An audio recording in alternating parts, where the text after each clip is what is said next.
Hello everyone and welcome to another high-elo game of Age of Empires. Today the Jupiter mothership has crash-landed onto Arabia in the middle of a war between PLP, our red Ethiopian, and Doomster, our blue Hindustani. Now as the players herd their herdables, explore their immediate surroundings, and try to go up to feudal as fast as possible, let's take a look at the respective civ matchup we'll be watching today.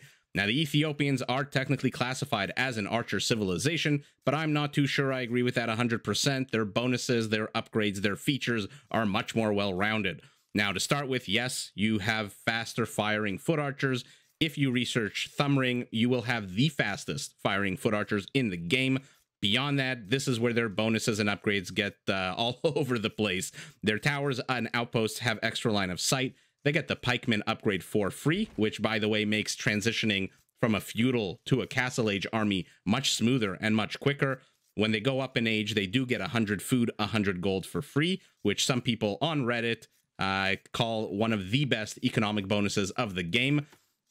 And lastly, you can upgrade the blast radius of all of your siege units, which is quite powerful when you consider the fact that the Ethiopians are the only civ in the game to actually get all of the siege upgrades. So overall, a pretty very diverse group of features, not many that are super duper helpful in the late game until you get to their unique unit, which is the Shotel Warrior. Now, this is a super fast, super strong infantry unit that has dog shit HP.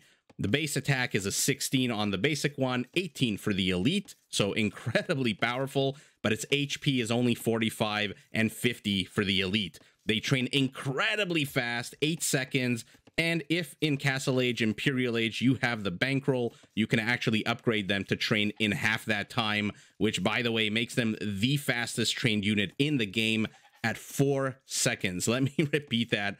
4 in-game seconds to train an elite or a standard Shotel warrior. Now, opposing our red Ethiopian, we have the Hindustanis, a civilization that counters many, many units and on its own can pack quite a punch. Now, to start with, their villagers are cheaper, all the way up to 25% cheaper in Imperial. Their camel units attack faster, which is great because they actually have a unique unit called the Imperial Camel, which is a heavier version of the already heavy camel. Comes with a massive plus 18 attack bonus against cavalry and a plus 9 attack against other camels.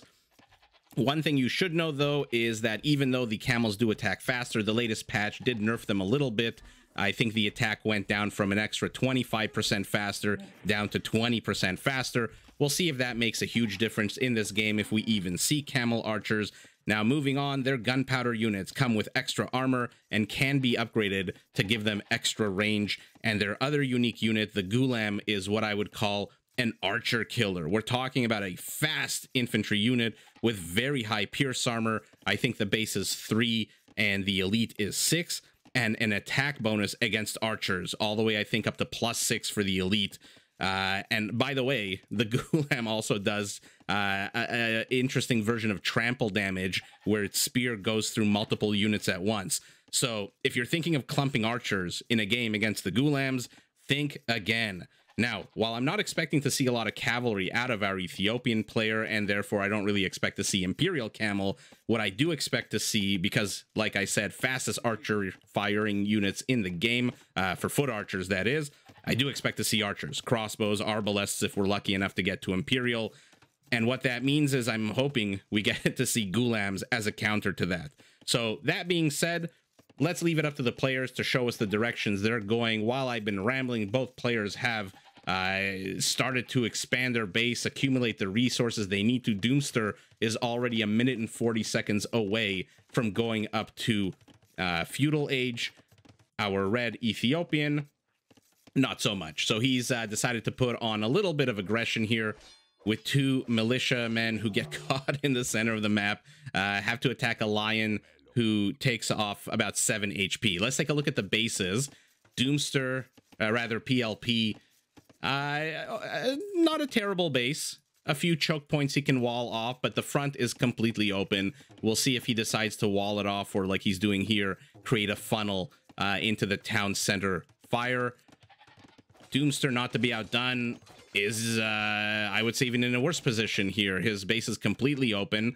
I like the fact that his gold is I wouldn't really call this the back. Let's say back-ish. It's in the back, but it's also in the north, which is completely exposed. Where was the Ethiopians' gold? Much safer location here. I mean, obviously prone to archer attack from this hill over here. But overall, I would say both players are sitting at the same advantages and disadvantages when it comes to map presence and resource presence. Now, let's take a look at the map. I'm going to zoom out. Apologies to anyone on a smaller screen. Fairly medium-sized rush distance. That's almost completely open. Bad news, I think, here for Doomster. He's got a whole chunk here where PLP can set up shop. But bad news also for PLP because he's got a whole chunk up here where Doomster can set up shop. So we'll see which player here chooses to be the more aggressive player, which player chooses to, you know, set the tone, set the pace of the game. For now, PLP circling with these three incredibly weak units. Will he manage to get... Okay, didn't even manage to get a swipe off at one of these villagers. Not that that would have really accomplished anything. We've got our first spearman out. PLP is 15 seconds away from being in feudal himself. So I don't expect this army really to do much. Let's see if he invests any more resources in upgrading these militias into men-at-arms. Not really rushing to do it right now. They catch a few here villagers behind. We're going to have to be happy with seeing the outlines of villagers fighting. Okay, enters the kill zone of the town center. Where is his scout? His scout died. Oh, wow. Okay, so PLP managed to get a kill. I was wondering where his scout went. But PLP now also loses a unit. And he's going to lose this one, too, now that the archer is out for our blue Hindustani. Okay, economic upgrades going down for both players. Both players sitting on basically the same villager count. Although they're different right now for a split second. They're both going up to about 26, 27. Advantage, of course, to the Hindustanis, because like I said, their villagers do cost less as the game progresses. Let's follow along with his scout cavalry. Is he going to stick around? Is he going to go home? So take a look. PLP has basically seen the entirety of Doomster's base here. He knows the weak points, which hills he can use to harass to get the extra 25% attack. Doomster, on the other hand, my god, has seen nothing. So because his scout cavalry, I mean, I assume this is scout cavalry. I wasn't paying attention too much at the moment. I think that's the only unit he had out. Because it died so quickly, he has zero map vision. So huge advantage here to PLP. We'll see if he does anything with it. For now, Doomster says, you know what, I don't know exactly the outline of your base, but I do know where it is, and I'm going to send a little hit squad. 2 archers and a spearman. See what he can get done with that. In the meantime, he is undertaking a decent-sized construction project. I mean, look at this. He's carved himself a little enclave here.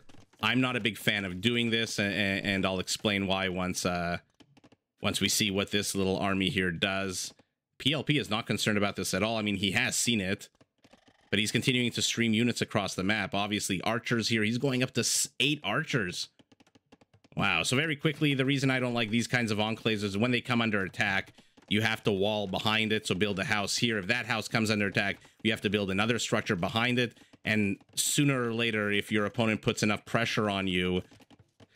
okay, missing construction here. If your opponent puts enough pressure on you, you find yourself very constricted inside a very small area of operations, and I don't know that you can necessarily, you know, succeed in this game if you have no space to expand, to build production facilities, etc.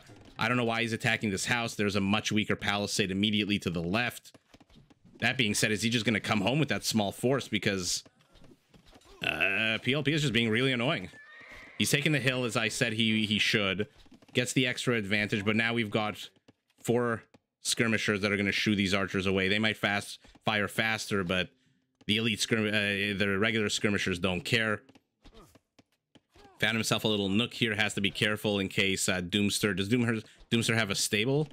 He does not. Okay, so this nook is safe for now. And now Doomster is pushing out onto the map, trying to stop this red wave of aggression. But look at PLP using the minimum range of the skirmishers against them. Beautiful play here by PLP. I mean, loses units. But behind this, Doomster, I think, accomplished what he wanted to accomplish. I think the whole point of that wasn't really to cause too much damage. I mean, obviously, damage and kills is great if you can get it. I think it was more of a distraction to let his villager complete the wall off. We'll see if that even matters, though. Okay, archer upgrades going down for Doomster. Now let's take a look at where the players are sitting right now. What are we building here? We've got a market. We've got an archery range. So once that market completes, Doomster will be, I guess he already is because he has the blacksmith as well.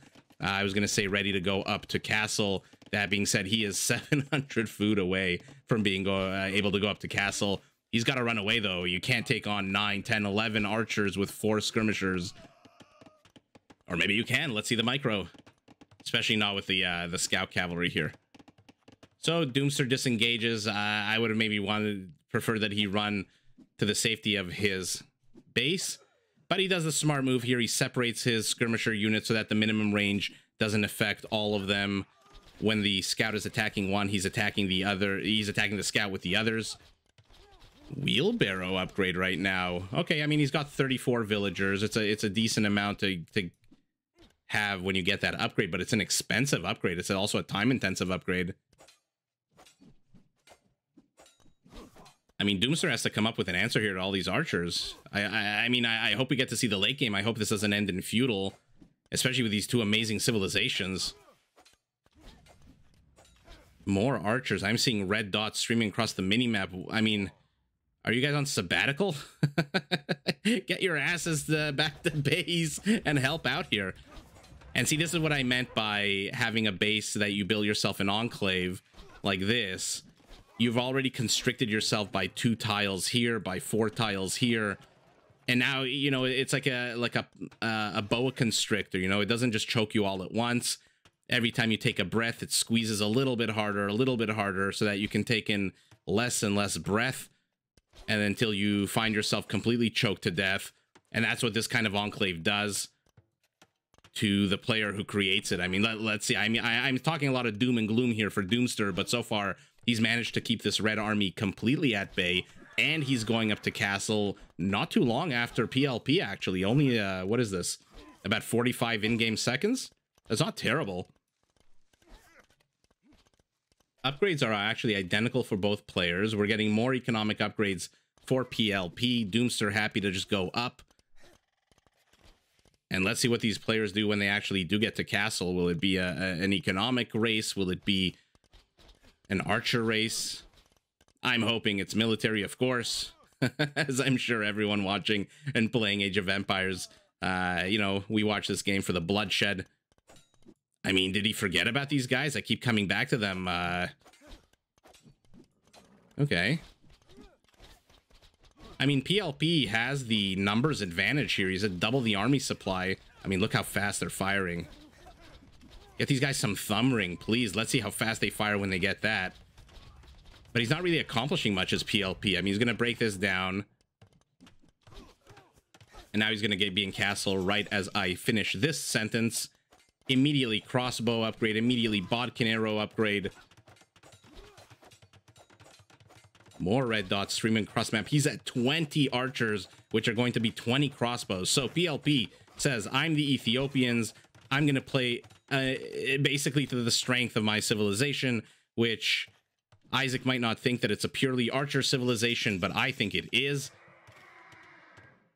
And let's see what he can accomplish here. Now he's supply blocked at 70. That doesn't really matter because Doomster is a full 18 supply behind him. That being said, he is now in castle. He is upgrading his skirmishers to elite. He is also getting bodkin. So we're going into good old-fashioned archer war here. I don't know who I give this to. Naturally, I would give it to the elite skirmishers, but the Ethiopians, with the 18% faster firing and the crossbows, and they're now at a +2. I mean, the elites are also at a +2. I'm surprised these players are keeping a pace with each other when it comes to upgrades. A second and a third town center going down for our red Ethiopian. Our second one going down for our blue Hindustani. Okay, now these scout cavalry have to run away. I mean, they were pretty tanky against regular skirmishers, but against elite skirmishers, you know, they're not going to do well. We got a knight out onto the field, a second one in production for our Ethiopian player. And what is Doomster doing to respond to this? Let's take a look at his base. As I said, look at this tiny constrained base of operations. At the same time, look at PLP's base. He's carved himself a huge chunk of the map, defended with a secondary wall to the south, no such wall to the north. So he's extremely exposed up here, but by virtue of this town center, he's pretty close. So if there's an attack on here, he can come and repair it fairly quickly. The laziest soldiers in Age of Empires are still hanging out with their 1 kill. And yeah, I mean, what is Doomster planning on doing here? He's got 2 archers of his own. Is he going to invest the resources needed to upgrade those to crossbows when you only have 2 of them? Okay, manages to shoo away the Ethiopian force for now. But my God, I mean, this entire game, there's been a non-stop stream of red dots across the mini-map to the point where our red Ethiopian is now sitting on 27 crossbows, going up to 28. We got 3 knights on the field, 1 more about to join. And he's sitting at like 1.5 times the army supply, and Doomster just keeps getting compressed more and more and more into his base. I mean, he's going to have to break down his own palisade at some point in the back here to build more. I mean, where does he have space to build anything here? A little bit of space here, a little bit of space here. But where is he going to build production structures? Where's he going to build a castle? He's got the resources. While I was yammering on about palisades, our blue Hindustani has amassed 705 stone. PLP not far behind with 6 already on stone, going up to almost 200. Very aggressive siege workshop here out of our Ethiopian, who is still circling Doomster. I mean, at some point, PLP has to do something with his army, right? It's not enough to keep just tickling away at these super weak palisade walls. At some point, he's going to have to get inside. I mean, take a look at the kill count. It's 22 for both players. Even though this entire game, PLP has been ahead in army supply by almost double. He was supply blocked again for a brief moment until he built more houses. What's coming out of this siege workshop? We'll keep an eye on the production tab, but finally, PLP, as I said, demolishes his own palisade walls, builds a castle. Not a huge fan of this castle. A lot of high ground in the immediate area that can be used against it, but I mean, what choice does he have? If he tries to build it here, these crossbows are just gonna snipe every single last villager who tries to get this castle up. This is a great location. I wonder if we're gonna see Gulams. Fingers crossed. I really hope we do. Doomster has to be careful. I mean, this is great, and against only 3 knights, they're fine, but he doesn't know whether or not there's more knights streaming across the map. He doesn't know about this. And now, yeah, those knights are going to join, and with the crossbows, those knights are going to obliterate this elite skirmisher force. Yeah, I mean, they don't take nearly the damage that Doomster wishes they would take. And now he's retreating into his base, but his base is completely open. He has no army. He's continuing to build elite skirmishers here. Yes, we've got our first Gulam in production. That being said, we've got Ethiopian siege on the doorstep, Ethiopian knights, Ethiopian everything on the doorstep. PLP needs to disengage, though.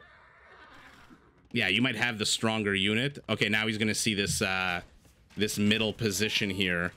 He's going to see where the attacks are coming from. Let's see if he decides to do anything about it.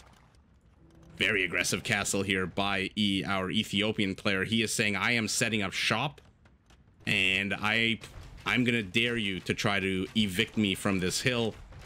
Market, selling a lot of wood for gold. Okay, getting husbandry. I mean, I said in the beginning of the game, I didn't expect to see cavalry out of our Ethiopian player, but my God, he's proving me wrong. He got both defensive upgrades for his cavalry, and now he's getting husbandry, so these are going to move faster. No bloodlines for the Ethiopians, so they're not going to be as tanky as he probably wishes they were. And now look at the army supplies, 46 to 29. Doomster is caught up with PLP in terms of villager count, so he's going up to 93 to the 92 of our Ethiopian player, but our Ethiopian player does not care. Take a look at the top left of your screen. He is going up to Imperial. If he upgrades these to Arbalest, it's game over. I mean, you're sitting on 0 Gulams. I was trying to see how many there were. There are literally none. You've got a Mangonel, and then you've got 30 elite skirmishers, 1 spearman. Still. I don't know. I wonder if he forgot about it or if he just doesn't care. A 4th town center going down for Doomster. I mean, okay, location, maybe try to wall off some of this here. But what's his response to this? Is he just going to try to overwhelm this with skirmishers? They have to be careful. This Mangonel can get juicy shots here. And he does. He kills. Oh my god. How many did it kill and how many did it damage? What a glorious Mangonel shot. Paid the price, but what a hero Mangonel before it died. Man, did it die for the greater good of the Ethiopian Imperial Army here. And now 50 army supply to 30. I am worried for Doomster. Okay, he's going monks. The monks will shoo away the cavalry, which is actually a pretty smart move here. Number 1, heal up your units from that atrocious Mangonel shot. Okay, I said wall this area. He's instead putting up a castle, probably for the best. I don't think he's wanting for stone resources. He's got plenty here in the back. This castle is going to defend that pretty well. There's nothing in Red's army here that really is, in my opinion, super duper game ending. Right as I say that, here they come. The Shotel warriors are super duper game ending, but not against how many skirmishers do we have here? 4 against 25. The math just does not work. But as I was saying, Red here, these crossbows are great, and he's going to upgrade them based on the amount of money he's spending on ballistics, bracer, chemistry. These are definitely going to get upgraded to arbalests at some point once he gets the resources. But those don't really kill and destroy buildings all that fast, and they don't really do anything against these kinds of castles. Okay, arbalests going down. Our first Treb is out for Red, and now Doomster is going up to Imperial. I think he got a little nervous. He saw that his opponent... I wonder if Doomster thought his opponent was going castle aggression. And now watch when... I was going to say, when these become arbalests, Mangonels become basically paperweights. They're useless. 8 range against 7, and these guys will just demolish Mangonels, as they're doing to these elite skirmishers. My god, what a terrible fight here for Doomster. He did not have the numbers. He has the better unit, of course, in the counter unit, but he just did not have the numbers. Look how many arbalests there are here. And what is PLP doing here? Let's take a look at this little expansion forward base. So first of all, he's stealing Doomster's extra gold. So kudos to him for doing that. His 8 knights are hanging out inside the castle, healing up. I don't see any upgrades, further upgrades going down for them. I don't see any attack upgrades at all for infantry or cavalry. He is instead going up to 50 arbalests. And what does he have here? A market, a university, and a siege workshop. 1 archery range here. I wonder why he's not building more. And as I look up, I see that he has 18 wood in the bank. So explanation right there. But Doomster, let's see. He is now in the lead with villagers at 134 to 129. He's finally an Imperial. Squires forging. I wonder if this means we're going to see more Gulams. As I say that, he queues up 22 of them, and there's a bunch in the back already. Yeah, PLP has to be careful, though. I mean, these are also a pretty flimsy unit. 40 HP against the town center. I mean, only 1 villager in there, but whatever. Okay, don't split up. PLP making a big mistake here, splitting up his arbalests. One-on-one, the skirmishers are just going to wreck these guys. And when are the Gulams going to reveal themselves? He's going up to 23. I'm going to avoid looking at them so that we're all surprised when they show up. Because for sure, they're going to attack this, right? I mean, that's their whole purpose in life, is to charge into archery lines with their extra attack bonus against Archer. They're huge pierce. Sorry, I interrupted myself. Look how fast they're firing. This is still at the basic 1.7 speed of the game. I did not make it faster. What you saw there was pretty bonkers. Bombard cannons out of our Ethiopian player. Nice. Torsion engines. He is going to have extra damage. My God. Sorry, I just keep interrupting myself left, right, and center because I keep seeing how fast these guys are firing. And what is he going to do? Okay, we'll keep an eye out on these villagers. They seem to be... Okay, I was going to say they're some kind of sneaky side attack, but no, they're just going to go mine some more stone. And here we go. Here they come with their long-ass spears. And let's see how quickly they can demolish these archers. Take a look at their stats at the bottom of your screen. 8 pierce armor. 8 pierce armor. And now with the 6... Oh my God, with the +6 attack... I mean, we're talking about an 18 attack against these arbalests who have 3 pierce armor. So 15 hits, or 15 HP reduction per hit. 3 hits from a Gulam and an arbalest is dead. That being said, here come more knights. Okay, more Gulams streaming in from the right. Okay, bypass the Treb for some reason to attack 2 arbalests. And here come the Shotel. The Shotel should demolish these Gulams, though. I mean, let's take a look at their stats. Attack on a 17. And these aren't elite yet. And he's getting squires, and he's getting more defensive upgrades for the Shotel warriors. Okay, we've got a nice little hippie commune here, a little moment of tranquility between Red's civilian population and Blue. They are having a good time together with a couple of camels. They don't care that there's a huge battle going on, or was going on a minute ago, in the center of the map. And now both players are just licking their wounds, and for the first time in the game, take a look at the top of your screen. Doomster's military count is at 45 to PLP's 25. So for the first time in this game, Doomster is taking a massive army advantage. I mean, 11 Shotel warriors, and yes, elite Shotel warrior upgrade coming down. It is not cheap, but once that happens, I'm going to click on a castle. I want everyone to see how incredibly fast.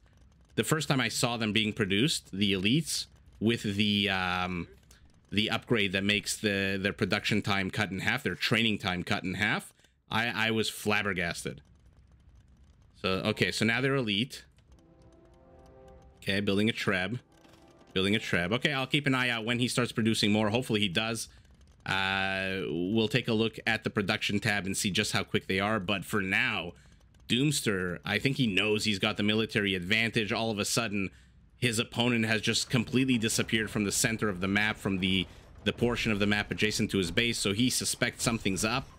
And his response is, I'm going to just Treb the hell out of your base. But here come the Shotels. Gulam's ready to intercept. My God. We have a massacre of unique units here. Oh, look how little damage the elite skirmishers are doing to these Shotel warriors. Okay, he's producing more. Let's... I mean, take a look at the bottom left of your screen right now. Look how fast they're producing. Look at the speed of that. My God. 4 seconds to produce these guys that attack, by the way, on a 20 and have 5 pierce armor. Massive engage here adjacent to the base of Doomster. Attack going down here. 2 castles. Okay, the friendliness of these villagers was not meant to last very long. Now we have got 2 castles attacking each other, or rather 1 castle being attacked. And God, the Shotel warriors are ripping through the Gulams. The Gulams are not designed to take on these kinds of units, especially in a one-on-one engage. And these Shotels are just going to rip through everything. Okay, he's leaving the Trebs untouched here. I'm not too sure that's the best move. Okay, gets 1 finally. Wow. I mean, talk about efficiency of army in terms of these Shotel warriors. Okay, castle does go down, but I don't know if PLP really cares. He's... Yeah, okay. I was going to say, I don't know if he really cares. He's got 2 here on the left and 10 villagers on stone. He knows about this stone pile here. So he's not wanting for castles. Plus, he doesn't really need that many castles when your unique unit produces at 4 seconds. Attacks on a 22 and runs at 1.32. Okay, so there's an interesting little factoid for us. A elite fully upgraded Shotel warrior is faster than an elite eagle warrior. And the elite eagle warriors are, I think, basically created to replace cavalry for the civs that have them. And the Shotels are still faster than them. And attack on a 22, which I think is probably stronger than any elite eagle warrior, except maybe the Aztecs that have that +5 attack bonus. I leave it up to, you know, people with more detailed knowledge of the specific attacks and bonuses to decide that. But my God, do these Shotels pack a punch. Let's take a look. I mean, I understand why Doomster GG'd, right? I mean, his army is gone. He sees a bunch of Shotels, which, as we see, are shredding through these Gulams. Take a look at they've got a 2 melee armor against the 22 attack. So each swipe of these double-handed scythes, or whatever they are, takes off 20 HP of the Gulam. And like I said, the Shotel Warrior HP is 50. It's dog shit. But the Gulam one is not much better, 65. And by virtue of this amazing 5 Pierce armor, these elite skirmishers that attack on a 7 are going to tickle away at these Shotels. So our Hindustani player sees this oncoming Shotel, sees how quickly they can destroy anything he comes out with. He's got no resources. He's got 200 wood, 1,000 food, and less than 200 gold. So unless he was planning to do a major switch into cavalry, so let's take a look at his production facilities here. He just did not have the resources to do anything. 3 archery ranges, 3 castles, or rather 4 castles if you include this one, which I'm not, because he's not repairing it, he's not doing anything with it, so it's going to go down. 3 castles and 3 archery ranges? Is that really all he has? A barracks in the back. You know what they say, barracks in the back, party in the front. Yeah, I don't know if that's funny or not. Yeah, I mean, good move here to GG by Doomster. Obviously, we have the God's Eye view of the caster. We see that our red Ethiopian is sitting on 200 wood, 600 food, and Doomster is sitting on just nothing, even though he has still 130 villagers left over. Yeah, I think it was a good move by him to GG. He's coming under attack here. I think he was just constrained too much this entire game. The Gulams, or rather the Hindustanis, need a room to operate, right? Their Gulams are pretty fast themselves. Let's take a look at their speed, 1.32. Oh, wow. So they're at the identical speed of an elite Shotel, elite Gulam. Okay. So both of these units are tiny bit faster than an elite Eagle Warrior. And these are units that need, you know, to have space to run around. I mean, what are we talking about with Hindustanis? As I said in the beginning of the game, the unique units, the Gulam, the Imperial Camel, gunpowder might have worked well here, but he did not have the gold needed to produce gunpowder units, least of all to research the upgrades or the technologies that you need for the gunpowder units. I mean, look at this. PLP stole all of his gold. He basically thiefed all of the resources that Doomster needed in order to counter his army. And now he is gold starved. He's got very few resources. I mean, look, if he had 3,000, 4,000 wood, I would say, you know, go to your market, sell your wood, maybe try to get a few hand cannons in here. I don't think you need to upgrade them to have the +2 range, but the extra armor that comes automatically with them, I think it's a +1/+1, is very helpful. And maybe he could have held back this tide of Shotel warriors, because like I said, they're super flimsy, 50 HP. So if you've got a bunch of hand cannons, you might be able to defend. But Doomster did not have the resources. He did not have the time. But most importantly, he didn't have the production ability. He's got 3 archery ranges. So by the time he gets any kind of quantity of any unit here, I guess he's got enough wood to build a stable or another archery range. He's furiously trying to get more wood here, right? I guess to pay for all these farms. I mean, I'm hoping that these farms weren't all... Okay, this one was being seeded. In any event, I'm not going to look at individual farms. The bottom line is here, Doomster had no resources, had no time, and had no production facilities to produce what he needed to counter these incredibly powerful, unique units of our Ethiopian player, who was going up to 24 of them on the back of how many town centers? 3 town centers and a 4th one on the way. 2 castles here. Not too sure I like the placement of this one. It's kind of middle of the road. The Treb here would have gunned this one immediately. So I don't know if PLP was planning on, you know, retreating here. I think he maybe should have rebuilt this up here, especially since he knew he got rid of all the Trebs. That being said, all of this is hypothetical because Doomster tapped out. Let's take a look at the stats here. 122 Gulams against 107 Shotels. Look at that. Peak APM, 234 for PLP. Not bad for Doomster either at 146. Kill count. Wow, surprisingly even. Our winner here has 16 kills more. I mean, it's about to become a lot more than 16 difference here once these Shotels get their way, you know, have their way with these Gulams. And then these elite skirmishers, which, by the way, have nowhere to run. There's no town center here. The closest thing is a castle to the south, which you best believe PLP was going to start producing some Trebs to gun that down. So I think overall, Doomster, by all the reasons I said for the last 5 minutes, I think he had no choice but to GG once he saw that he was going to take a horrible engage here. And overall, what a hard-fought win here for PLP, and GG to both players. Did you enjoy this video? Check out these other clips and make sure to subscribe and enable notifications so that you're notified of my latest uploads.